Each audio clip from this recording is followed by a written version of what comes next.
Dans l'actualité judiciaire, deuxième et dernier jour de procès pour les 12 membres de la communauté des gens du voyage accusés d'avoir bloqué l'autoroute A1 fin août dernier. 3 jours après la fusillade de Roy. Yannick Le Gall, on vous retrouve depuis le tribunal à Amiens. Les réquisitions sont-elles lourdes ?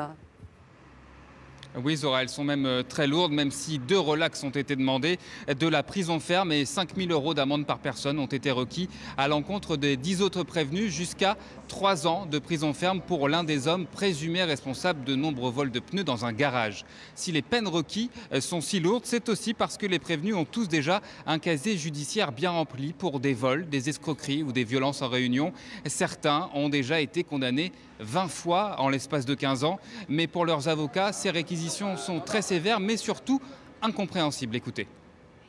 On a voulu faire un exemple, qui plus est avec la famille des défunts, parce que c'est là où c'est important de le savoir. Les réquisitions les plus lourdes ont été prises contre les membres de la famille du défunt et des défunts d'une façon générale, et parce que ces hommes ont été non pas en pointe de ce blocage, mais ces hommes ont été facilement identifiables parce qu'ils n'ont pas cherché à dissimuler la colère qui était la leur, la peine qui était la leur, et leur présence ce soir-là.